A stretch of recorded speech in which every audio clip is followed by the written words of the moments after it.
At yung sa banda naman kinakain na nga sa kalawang, binanatan ko muna ng epoxy primer bago natin mamasilyahan. Pero bago yan, kailangan muna nating linisan bago tayo magbuga. Para naman palaging sureball yung gawa. At sa mismong likuran naman ay punong-puno talaga to ng masilya. Kung napansin nyo mga boss amo, tapos na natin yan napahiran. Buti na lang meron si Busto to, mabilis din magliha. Saludong saludo ako sa kanya kahit hindi ko siya binigyan ng labor.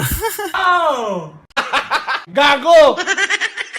At yun, panibagong araw na naman to at samahan nyo pala ako mga boss amo hanggang dulo kung paano natin to tatapusin at gagawin. Aba, syempre ito lang palang spray gun natin ang gagamitin natin sa pagbuga doon sa mismong atupan. Pero baka naman matitingala talaga kayo kung bakit hindi ko pa binuo sa pagprimer tong mismong atupan mga boss amo ko. Ang gawin kasi natin dito pagkatapos kong binugahan ang epoxy primer dito mga boss amo, patuyuin muna natin to ng kaunti. Saka na naman natin pasundan ng masilya para solido talaga. At habang napapatuyo nga pala tayo doon sa binuga natin sa mismong bubong mga boss amo, ito muna yung tinapos ko dito sa pag-grinder at hinasa ko ng maigi para matanggal talaga yung mga kalawang dito. At ang dahilan naman kung bakit dumating pa dito sa loob yung sira mga boss amo or kinalawang na hindi naman yan mabasa. Doon kasi yan nag-umpisa sa mismong bubong mga boss amo yung binanatan ko na epoxy primer. Sobrang lata talaga yon mga boss amo dahil kinakain na nga ng kalawang, tapos kapag tuwing umulan aba bumabasa talaga mga boss amo tapos papunta dito sa loob. Kaya ito yung dahilan kung bakit kinakain na nga ng kalawang. Pero basic lang naman yan kay Boss Bibo mga boss amo, yung gantong trabaho pag-ausan lang niya ng konting anting-anting aba panis yan talaga. Nung natapos ko nang binugahan ng epoxy primer doon sa loob, aba nandito na naman ako nagmamasilya, pero si Busto to patuloy pa ding nagliliha doon sa binasilyahan natin dito. Sa pagpipintura maganda sana, kaso kapag nakikita ko yung gantong kurba parang natatalaw talaga ako dito, parang manimbalot yung aking tingkoy ba.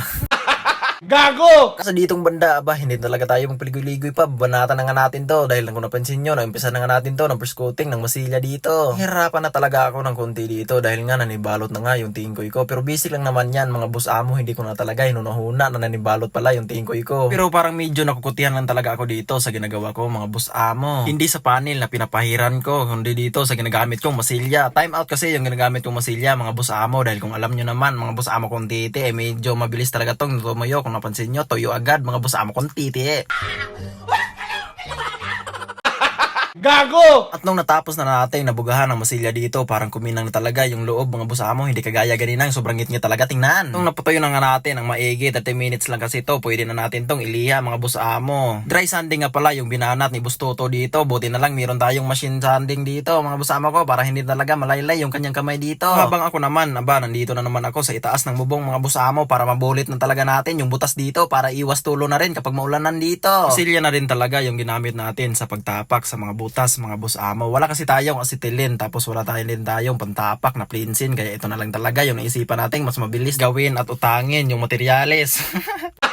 Gago! At parang maluwag na nga yung pakiramdam ko dito, hindi Alright. goot-goot kasi nga tapos Let's go. na nating na masilyahan lahat yung mga damage doon sa mismong bubungan, tapos binanata na nga ni Busto to ng lihaan pati dito sa gilid mga boss amo, makinis na yan. Kung makinis naman tingnan yung mukha nyo dyan, araw-araw pinahiran nyo ng tae, mas makinis talaga yung ginawa ko dito, minasilyahan.